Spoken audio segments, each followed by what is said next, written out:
Radhe Radhe. Subscribe पर finger touch और channel subscribe. Episode 464 breakup. Aarav अपने फ़ोन में सानवी और विनय की फ़ोटो देख रहा था जिसमें वे दोनों बहुत करीब दिख रहे थे।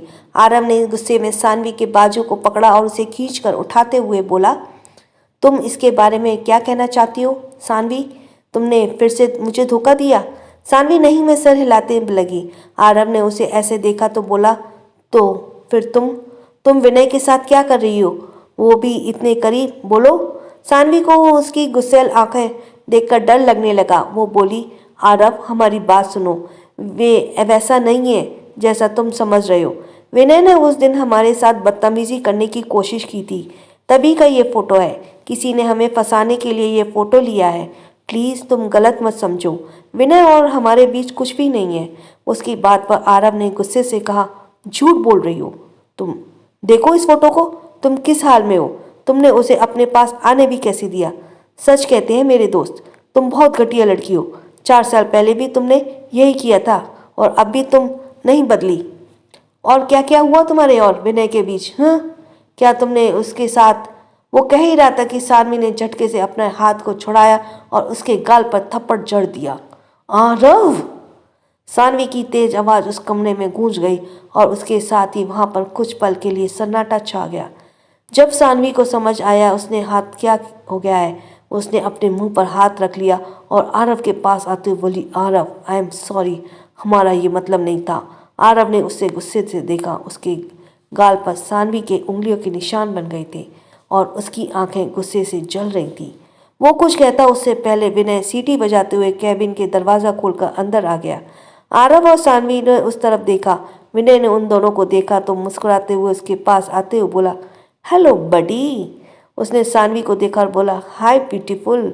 ये कहते हुए उसने उसे आंख मारी। सानवी ने उससे अपनी नज़र फेर ली। आरव ने भी गुस्से से देखा। विनय ने दोनों को बीच टेंशन को महसूस करके सीरियस होते बोला, क्या मैंने तुम दोनों को डिस्टर्ब कर दिया? क्या बात है, क्या तुम दोनों मुझसे क्यों? उसने इतना कहा ही था कि आरव ने गुस्से से उसके मुंह पर मुक्का जड़ा, जिससे विनय 2 कदम पीछे हट गया। सानवी हैरान हो गई। आरव ने विनय के कॉलर को पकड़ लिया और उसके मुंह पर मुक्का मारते हुए बोला, साले तूने भी मुझे इसके साथ मिलकर धोखा दिया। मैं तुझे अपना दोस्त समझता, तूने इससे साथ मिलकर मुझे धोखा दिया। आरव पूरी तरह से उसे मारने लगा। जब से उसने विनय और सानवी की वो फोटोज देखी थी तब से उसे बहुत गुस्सा आ रहा था, लेकिन विनय को अपने सामने देखकर उसने अपना आपा खो दिया। उसकी बात सुनकर विनय की आंखें बड़ी बड़ी हो गईं। वो आरव के मुक्के को रोकते हुए बोला, आरव मेरी बात सुन, मैं तुझे सब सच बताता हूँ। लेकिन आरव नहीं रुका। उसे लग रहा था उसे जिनके ऊपर भरोसा किया आज वही उसे धोखा दे रहे हैं। सानवी विनय को मारते खाते देख रही थी। विनय जोर से चिल्लाया, सानवी तुम खड़े खड़े देख क्या रही हो? इसे रोको, ये पागल हो गया है। पर सानवी को जैसे उसकी आवाज़ ही सुनाई नहीं दे रही थी। विनय चिल्लाए जा रहा था। आरव ने उसके पेट पर लात मारी और जोर से बोला, शराब शराब। मैंने तुम्हें मेरा अच्छा दोस्त माना, क्या किया तुमने ऐसा? क्यों किया तुमने मेरे साथ ऐसा? विनय की हालत बहुत खराब थी। आरव ने उसे मारने से उसके मुंह से खून आ रहा था। वो बहुत मुश्किल से बोला, आरव यार मेरी बात सुन, इसमें मेरी गलती नहीं है। सानवी ने मुझे पहले अप्रोच किया था, मैंने उसे बहुत मना किया लेकिन उसने मेरी बात नहीं सुनी और मेरे साथ मैं भी कब तक खुद को रोक पाता। हो गई यार गलती, प्लीज़ माफ़ कर दे मुझे। ये सब कहते हुए उसके चेहरे पर लाचारी थी और उसकी बात सुनते हुए सानवी शॉक होकर खड़ी हो गई। वो अपना सर हिलाते हुए, विनय तुम झूठ क्यों बोल रहे हो? प्लीज़ आरव को सच बता दो। वो आरव के पास आई और उसका हाथ पकड़ते हुए उसे समझाते हुए लहजे में बोली, आरव प्लीज़ इसकी बात पर यकीन मत करो, यह झूठ बोल रहा है। इसने हमें ज़बरदस्ती करने की कोशिश की थी। पहले ही दिन से उसने हमें परेशान। सानवी कह ही रही थी कि विनय ने हैरान होते हुए कहा, सानवी तुम झूठ क्यों बोल रही हो यार? अब तो आरव को हमारे बारे में सब पता चल गया है, अब कोई फायदा नहीं है सच छुपाने से। यह सुनकर सानवी जोर से चिल्लाई, शराब तुम झूठ बोल रहे हो, हमारे बीच ऐसा कुछ नहीं हुआ है। तुमने हमें फंसाया है। तुम ये सब जानबूझकर कर रहे हो ना, ताकि आरव और हमारे बीच दरार आ जाए। तभी वह रागनी आते हुए बोली, तुम झूठ क्यों बोल रही हो सानवी? मैंने भी तुम्हें कई बार विनय के साथ में देखा है। मैंने तो तुम्हें समझाया भी था, लेकिन तुमने मेरी बात नहीं मानी। तुमने कहा आरव को कुछ पता नहीं चलेगा अगर तुम उसके साथ चीट भी करती हो, क्योंकि वो तुमसे बहुत प्यार करता है। उसकी ऐसी बात सुनकर सानवी ने जैसे होश ही उड़ गए। वो उसके पास आते हुए बोली, तुम झूठ क्यों बोल रही हो? हमने ऐसा कुछ नहीं कहा। अरे हम ऐसा क्यों करेंगे? हम आरव से प्यार करते हैं, कहते हैं, वो जोर से चिल्लाई। अब वो पागल हो चुकी थी। उसने आरव को देखा जो गुस्से से उसे देख रहा था। वो उसके पास आई, उसके गाल पर हाथ रखते हुए समझाने के लहजे में बोली, आरव प्लीज़ हमारा यकीन मानो, हमारे और विनय के बीच कुछ नहीं है। ये दोनों मिले हुए हैं, दोनों हमें अलग करना चाहते हैं। रागनी ने फिर से बोला, व्हाट रबिश! मैं भला ऐसा क्यों करूँगी? मैं आरव की दोस्त हूँ, मुझे उसकी फिक्र है। तुम आरव से को सच क्यों नहीं बता देती कि तुम उसे धोखा दे रही हो? कब तक आरव को भी पता कब अब तो आरव को भी पता चल चुका है। शट अप रागनी! सानवी गुस्से से उसके पास आई और उसके ऊपर हाथ उठाने हुई थी कि आरव ने उसका हाथ पकड़ा और उसे दूर झटकते बोला, हाथ मत लगाओ उसे। सानवी ने हैरानी से उसे देखा। रागनी ने होठों पर यह देखकर तिरछी मुस्कान आ गई। आरव गुस्से से बोला, अब एक लफ्ज़ और नहीं, मुझे तुम्हारी कोई बात नहीं सुननी। यह देखकर सानवी के होठों पर फीकी मुस्कान आ गई। ये लड़का जो हर वक्त उसे प्यार करने का वादा करता था, आज उसके दोस्तों के बिछाई जाल में फंसकर उसे गलत ठहरा रहा था। वो आरव से दूर हटते बोली, ठीक है, हम कुछ नहीं कहेंगे। तुम जो समझना चाहते हो समझ लो, क्योंकि अब हमें कोई फर्क नहीं पड़ता। तुमने तो पहले ही फैसला कर लिया कि तुम्हें किसकी बात माननी है। तुम्हें इसकी बातों पर यकीन है, लेकिन हम जो कह रहे हैं उसे तुम सुनना ही नहीं चाहते। यू नो वॉट, तुमने आज फिर से साबित कर दिया कि तुम्हें कभी हमसे प्यार था ही नहीं, क्योंकि जहाँ प्यार होता है वहाँ विश्वास भी होता है, और जहाँ विश्वास होता है वहाँ शक की कोई जगह नहीं होती। 4 साल पहले भी इन लोगों ने हमारे साथ यही किया और अब भी यही कर रहे हैं। तुमने तब भी इनके ऊपर ही यकीन किया, हम पर नहीं। पर हमें तुमसे कोई शिकायत नहीं आ रहा, क्योंकि हम जानते हैं हमने कुछ नहीं किया। लेकिन अफसोस आज की तुम अपने दोस्त की तरफ ही हो। काश हम तब भी खुद को बेगुनाह साबित कर पाते। हमें गुस्सा आ रहा है खुद पर कि हमने तुम जैसे इंसान से प्यार कैसे कर लिया, क्योंकि तुम इसके लायक ही नहीं हो। जाओ तुम अपने दोस्तों के साथ खुश रहो, क्योंकि अब हम खुद ही तुम्हारे साथ नहीं रहना चाहते। तुम्हें तुम्हारे दोस्त मुबारक हो। आपसे हमें आपकी शक्ल भी मत दिखाना। ये कहते हुए उसने अपनी सगाई की अंगूठी गुस्से में निकालकर आरव के मुंह पर फेंका और तीनों को घूरते हुए वहां से चली गई। अंगूठी गिरने की आवाज से उस सन्नाटे में भरी जगह पर गूंज गई।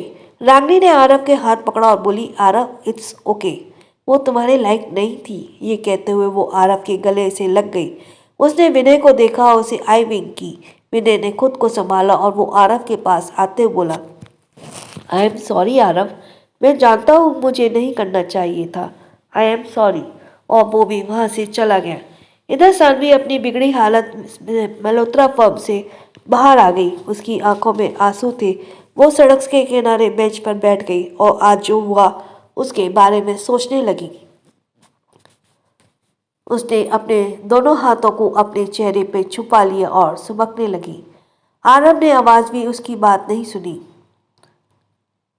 4 साल पहले सानवी के कॉलेज में फेयरवेल की रात जब आरव विदेश से वापस लौटा था, उस रात भी ऐसे ही कुछ हुआ था। सानवी नशे में थी और विनय ने उसे एक लड़के के साथ कमरे में बंद कर दिया था। यू आर लिसनिंग फ्रॉम काना, हम सबके काना चैनल, और इसको सब्सक्राइब भी करो। तो सुनते तो मज़ा आता है, हमको सब्सक्राइब मिलता है तो हमें मज़ा आता है, क्योंकि उसे पता था आरव आज आने वाला है। उसने बाद में उनके वही किया जो आज हुआ। सब उसे ही गलत ठहराते हैं। वो अभी सुबह ही रही थी कि किसी ने उसके कंधे पर अपना जैकेट डाल दिया। सानवी को जब अपने ऊपर गर्माहट का एहसास हुआ तो सुबकना छोड़कर ऊपर देखने लगी। उसके सामने एक लंबा चौड़ा हैंडसम सा आदमी खड़ा था। सूरज की धूप में उसके सर पर पड़ रही थी, इसलिए सानवी उसका चेहरा नहीं देख पा रही थी, पर वो कह नहीं सकती थी वो काफ़ी लंबा था। वो उसे देख ही रही थी कि उस आदमी ने अपनी भारी आवाज़ में कहा, तुम ठीक हो? पहली बार उसकी आवाज़ सुनकर सानवी के शरीर में सिरहन सी दौड़ गई। यू आर लिसनिंग फ्रॉम काना, हम सबके काना चैनल, इसको भी सब्सक्राइब कर दो। एपिसोड 465, आयाश का गुस्सा। वो उसके पास बेंच पर बैठ गया। तब जाकर उसने उस आदमी को चेहरा देखा। वो काफ़ी हैंडसम था। हल्की बियर्ड, गेहुआ रंग, मस्कुलर बॉडी, ऐसी लग रही थी जैसे उसकी शर्ट चीर कर बाहर निकल आएगी। सानवी को उसके पास से बहुत अजीब सा वेव्स आ रहे थे। सानवी बिना अपनी पलकें चपाए उसे बस देखे जा रही थी। उस आदमी के होठों पर ये देखकर तिरछी मुस्कान आ गई। उसने अपने पॉकेट से सिगरेट का केस निकाला और उसमें से एक जलाकर स्मोक करने लगा। उसे फर्क नहीं पड़ता था उसके सामने एक लड़की बैठी है। उसने खुद को ऐसे देखते पाया तो सिगरेट को उसकी तरफ बढ़ाते हुए बोला, क्या तुम्हें ये चाहिए? सानवी ने उसकी आंखों में देखा और फिर सिगरेट को। उसने नहीं में सिर हिलाया। उस आदमी ने अपने कंधे को उचका दिया और कहा, इट्स ओके, नहीं लेना है तो मत लो। और वो फिर से स्मोक करने लगा। पता नहीं लोगों को क्या है, मज़ा आता है जिंदगी से खेलने में। सानवी बोली, क्या तुम्हें मौत से डर नहीं लगता? इस पैकेट में साफ लिखा है हेल्थ के लिए इंजूरियस है। उस आदमी ने उसकी मीठी सी आवाज़ सुनी और उसे देखने लगा। वो कुछ देर रुका और बोला, हाँ मैं जानता हूँ, पर यही मेरी ज़िंदगी जीने का तरीका है। और वो स्मोक करने लगा। सानवी से अब रहा नहीं गया और उसने उसके हाथ से सिगरेट छीन लिया और उसे अपने होठों पर लगा लिया। पर जैसे ही उसने अंदर सिगरेट का जहरीला धुआं उसके सांसों में घुला तो खांसने लगी।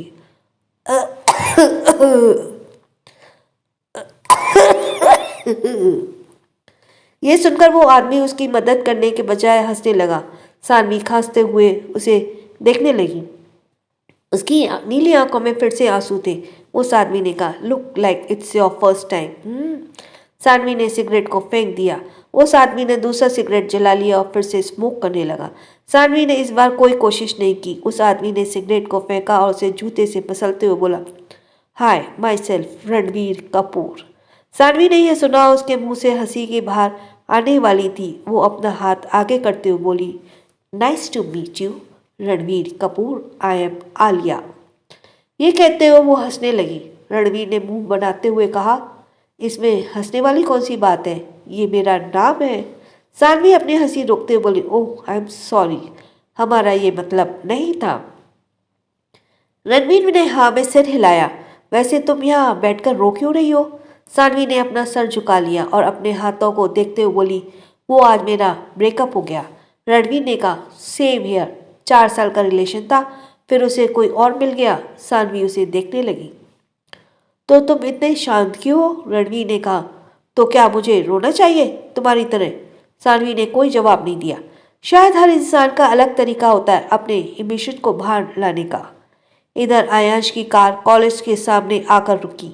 कॉलेज में आने आज भी हर रोज की तरह चहल पहल थी, पर जैसे ही आयांश की कार सबने एंटर करते देखा तो ये सब उसकी कार को घेर बना कर खड़े हो गए। कुछ पल बाद एक गार्ड्स ने डोर खोला और आयांश ने अपने कोट ठीक करते हुए कार से बाहर आया। उसने अपना हाथ आगे किया तो उसका हाथ पकड़कर एक लड़की कार से बाहर आई। उसे देखकर सब एक दूसरे को देखने लगे। किसी ने कहा, ये लड़की इसके साथ क्या कर रही है? वे दोनों साथ में काफी अच्छे लग रहे थे। आयाश ने सबको देखा और रूहानी का हाथ पकड़कर कॉलेज के अंदर चला गया। उसके जाने के बाद सब फिर से बातें करने लगे। आयाश रूहानी को लेकर सीधा डीन के ऑफिस में आ गया। डीन कल रात से ही बहुत परेशान थे और वो आयाश को अपने सामने देखकर एकदम से कुर्सी से खड़े हो गए। मिस्टर रायजादा, आयश ने रूहानी की कुर्सी पर बिठाया और उसके पास बैठते हुए बोला, उसके सामने एक लड़की की फोटो फेंकते हुए बोला, मुझे ये लड़की अभी इसी वक्त यहाँ चाहिए। डीन ने उस फोटो को देखा और उसके हाथ पर पैर कांपने लगे क्योंकि ये फोटो उसी की बेटी की थी। जो फोटो था वो उसे कल रात ही अपनी बेटी के लिए कारनामों के बारे में पता चला था, इसलिए उसने बहुत डांटा भी था। वो अनजान बनते हुए बोला, लेकिन ये लड़की आपको क्यों चाहिए मिस्टर रायजादा? ये कहते हुए उसने आयाश को देखने की हिम्मत की। आयाश की आंखें इस वक्त आग उगल रही थी। वो ऐसे लग रहा था जैसे साक्षात अग्नि उसके सामने बैठी है। वो किसी भी उसे जलाकर राख कर देगी।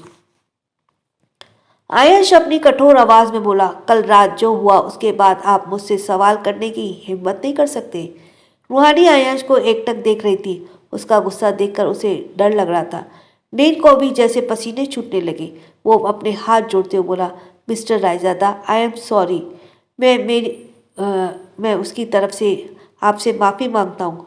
वो अगली बार ऐसा कुछ नहीं करेगी। उसने रूहानी को देखा और बोला, mister Raizada, I am sorry. मेरी बेटी से गलती हो गई, प्लीज़ उसे माफ़ कर दो। यह सुनकर आयश ने गुस्से से कहा, कल रात मेरी वाइफ मरते मरते बची है, वो भी इस लड़की की वजह से। उस जानबूझकर मेरी वाइफ को अंधेरे कमरे में बंद किया। मुझे अभी ये लड़की मेरे सामने चाहिए। मुझे फर्क नहीं पड़ता ये आपकी बेटी है या किसी और की। डीन ने हकलाते हुए कहा, वो नहीं आ सकती क्योंकि मैंने उसे कल रात ही अब्रॉड भेज दिया। उसने इतना कहा ही था कि एक लड़की की बाजू पकड़कर कोई खींचते हुए उसे लेकर आया और उसे आयश के सामने धक्का दे दिया। वो लड़की एकदम से आयश के पैरों के पास गिर गई। उसका चेहरा उसके बालों से ढका हुआ था, पर जैसे ही उसने अपना सर ऊपर किया, डीन उसे देखकर हैरान रह गया। जानवी, सबने उस लड़के को देखा। उसकी नीली आंखें गुस्से से चमक रही थी।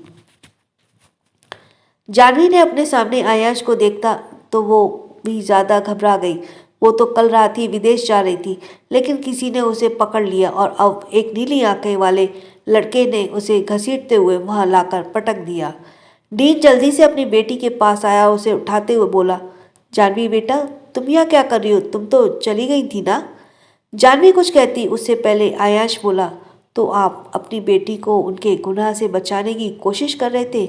क्या ऐसे ही काम करते हैं आपका management team? So you are listening from Kanha. आप सबके कान्हा चैनल, इसको सब्सक्राइब करो। ये कहानी है वन्या और यक्षित राय सिंघानिया की। वन्या की माँ उसे बहुत मारती है, पीटती है, उसे खाना भी नहीं देती है पूरा, और उससे घर का सारा काम कराती है। वन्या के पिता ने ये वन्या की माँ के बनने के बाद दूसरी शादी की थी, जिससे कि वो वन्या का ध्यान रख सके। लेकिन वह तो सौतेली माँ अपना सौतेलापन पूरा दिखाती है और उसके साथ बहुत ही ज़्यादा सौतेला व्यवहार करती है। एक दिन तंग आकर वन्या अपना घर छोड़ अपनी सहेली के पास चली जाती है। सहेली कहती है कि कम से कम आज हमारे एक दोस्त का जन्मदिन है क्लब में, उसे अटेंड कर लो, फिर चले जाना। वन्या इस बात के लिए राज़ी हो जाती है और वो क्लब चली जाती है। क्लब में वहाँ पे वो अपने कॉलेज के कुछ कुलीग से मिलती है, जिन्हों के उसने पहले कभी उनकी मना किया था, उनको इनकार किया था। इसका वो बदला लेने के लिए वान्या की ड्रिंक में ड्रग्स मिला देते हैं और उसे कमरे में ले जाते हैं।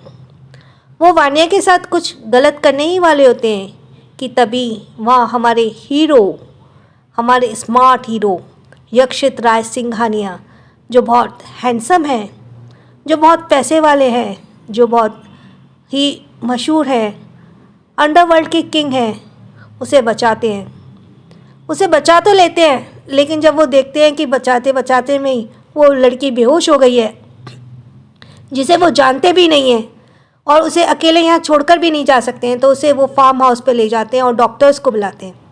डॉक्टर बताती है कि इसने काफ़ी दिन से ठीक से कुछ खाया पिया नहीं है, इसके शरीर पर बहुत सारे ताज़ा घाव हैं और इसकी केयर की बहुत ज़रूरत है। उसे दवाइयाँ और सप्लीमेंट्स दी जाती हैं। जब उसे होश आता है तब यही बिजनेसमैन यक्षित राय सिंघानिया उससे कहता है, मैंने तुम्हारी जान बचाई है, इसके बदले मुझे कुछ चाहिए, क्योंकि मैं तो फ्री में कुछ करता नहीं। तो उसके बदले में वह कहता है कि मुझे तुमसे कल शादी करनी है। शादी, वो बहुत परेशान हो जाती है। वो सोचती है एक जगह से निकली, ये तो मैं दूसरी जगह खाई में गिर गई। कहते हैं ना, गड्ढे में से निकले और खाई में गिर गए। लेकिन वो वहाँ से भागने की बहुत कोशिश करती है। इस बात को भांपते हुए यक्षित राय सिंघानिया वहाँ पे कड़ा पहरा कर देता है। दूसरे दिन यक्षित राय सिंघानिया की शादी उसी की दोस्त अवनी से होने वाली होती है, जो उसकी कॉलेज फ्रेंड होती है। यक्षित राय सिंघानिया ये शादी तो नहीं करनी चाहता, लेकिन वो किसी मजबूरन कारण अवनी से शादी करने वाला होता है और आखिरी मौके पे उसे पता पड़ता है कि वो शादी सिर्फ पैसे के लिए कर रही थी, शोहरत के लिए कर रही थी, अपने नाम के लिए कर रही थी। तो यक्षित राय को बहुत गुस्सा आता है, लेकिन उसके माता पिता उसे रोक देते हैं और उसे कहते हैं कि इसको सही टाइम पे एक्सपोज किया जाएगा। यक्षित जो है शादी के लिए तैयार करके वहाँ होटल में पहुँचता है। वहाँ शादी की सारी तैयारियाँ हो रही होती हैं और मंडप में बैठ जाता है। जैसे ही पंडित जी उसके लिए मांग में सिंदूर भरने को कहते हैं तो वहाँ कुछ ऐसा होता है कि वो शादी रुक जाती है और हमारी जो हीरोइन है वन्या, वो आती हैं और दुल्हन के जोड़े में और उनसे यक्षित की शादी हो जाती है। शादी होकर वो घर जाती हैं। घर पे उनको वहाँ पे उनके दादाजी मिलते हैं, यक्षित के पिताजी मिलते हैं, छोटा भाई मिलता है, 2 दोस्त मिलते हैं और साथ में काम करने वाले मिलते हैं जो उनके बहुत ही करीबी होते हैं। लेकिन साथ में एक और भी मिलता है, एक छोटा बच्चा जो यक्षित को पिता कहता है, पापा कहता है। और वो व्याना वहाँ परेशान है कि वहाँ उसकी ना सास दिख रही है, न ददिया सास और ना ही कोई नंद। तो आखिर कहाँ है ये सब लोग? ये क्या सच में यक्षित का बेटा है या किसी और का बेटा है? यक्षित क्यों नहीं करना चाहता था किसी से भी शादी? क्यों उसको वन्या से शादी करनी पड़ी? और भी ऐसी बहुत सी चीज़ों के बारे में जानने के लिए, बहुत सी बातों के बारे में जानने के लिए सुने सीओ's फर्स्ट वाइफ। सच में एक ये बहुत अच्छी कहानी है। आप पढ़ेंगे ना तो कहेंगे सच में बहुत अच्छी है। So thanks for listening me. छोटों को